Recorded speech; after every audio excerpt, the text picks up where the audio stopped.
O curso que nós estamos estudando é Sucesso na Vida Cristã. Esta é a unidade 2, a origem do pecado. Estamos então na aula 1, que trata da angiologia.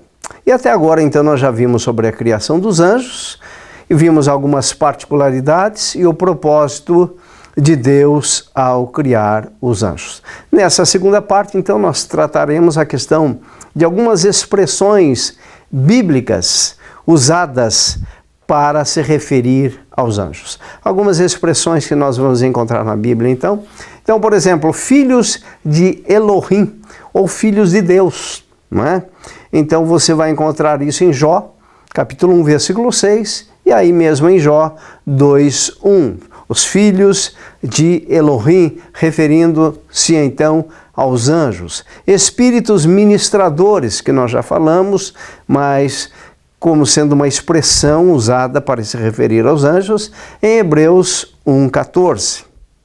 Falamos também de principados, poderes, tronos, dominações e autoridades. Você encontra isso então em Colossenses 1:16, primeira carta de Paulo aos Coríntios, capítulo 15, versículo 24, Efésios 6:12 e ainda Colossenses 2:15. Então são passagens bíblicas que mostram essas expressões usadas referindo-se aos anjos.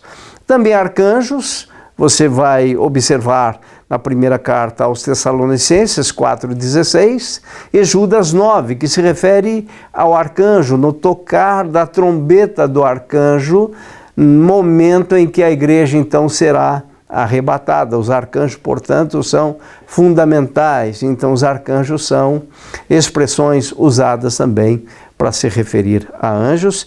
Querubins, você vai encontrar os querubins lá em Gênesis 3:24, Êxodo 25, 2 Samuel 22, versículo 11, Ezequiel 28:14, Hebreus 9:5. E serafins, você vai observar os serafins lá em Isaías 6, capítulo 6, versículo 2. Muito bem. Agora vamos dar uma olhadinha então nessas classes, nessas três classes de anjos estabelecidas na Bíblia. Essas três classes que nós vamos encontrar, que são os arcanjos, os querubins e os serafins. Então agora, de uma forma mais específica, vamos falar dessas três classes. Os arcanjos. Então, o exemplo mais característico de um arcanjo é Miguel. Miguel é considerado o anjo principal, um dos primeiros príncipes. Vejam só, um anjo principal, um dos primeiros príncipes, você vai localizar essa informação lá em Daniel capítulo 10, versículo 13, quando fala então de Miguel, quando Daniel estava em oração e houve interrupção naquele período de 21 dias de oração de Daniel. Entretanto, ele perseverou na sua oração e Deus então enviou Miguel para destruir aquela resistência do príncipe da Pérsia. Então Miguel veio e atuou naquele momento, Miguel como sendo um arcanjo, e Daniel foi vitorioso na sua oração. Através da perseverança, ele pôde então ver a atuação de Deus e o poder se manifestando através desse grande anjo Miguel. Miguel também é o defensor de Israel.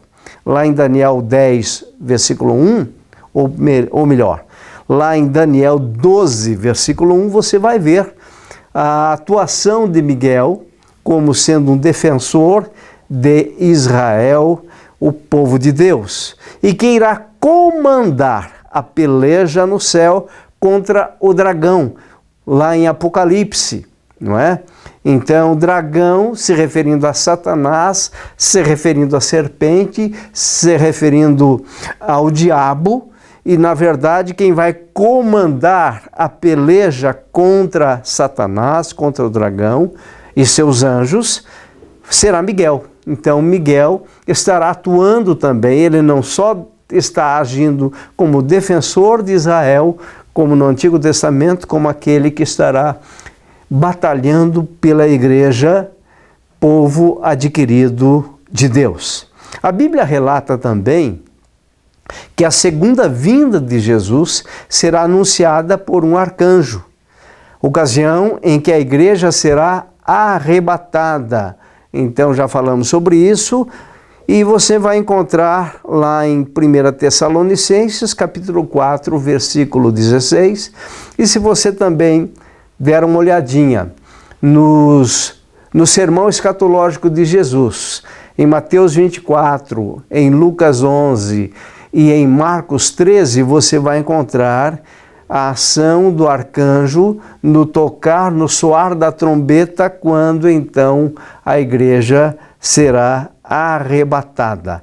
Então os arcanjos estão em plena atuação no seio da igreja, no nosso meio, agindo, cumprindo os propósitos de Deus. Então os arcanjos, eles fazem parte de uma categoria de anjos estabelecidas na Bíblia.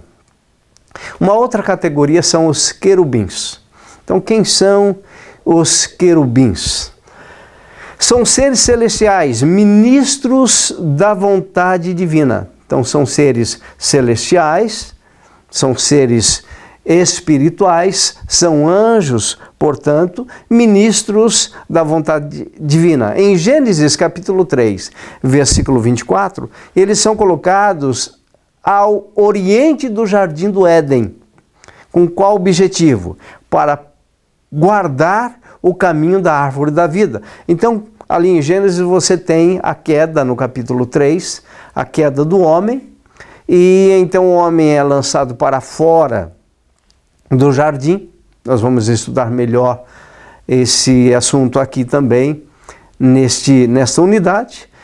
E, na verdade, quem vai proteger o caminho da árvore da vida será um querubim. Então eles têm essa função de proteção. Uma outra informação é que em cada uma das extremidades da cobertura da arca ou propiciatório estava um querubim de ouro, de asas estendidas. Você vai observar isso em Êxodo, capítulo 25, versículo 18 a 22. E Hebreus 9:5, que fala então a questão dos querubins sobre o propiciatório. O propiciatório, na verdade, era aquela lâmina de ouro que era colocada sobre a arca da aliança, e você tem então esses dois querubins guardando ali a arca como símbolo da presença de Deus.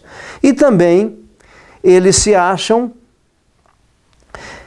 como figuras tecidas, figuras desenhadas nas cortinas e no véu do tabernáculo. Êxodo 26 mostra então essas cortinas, e os querubins estão ali desenhados, estão ali sendo representados no véu do tabernáculo. O véu, então, que separava o lugar santo do santíssimo lugar.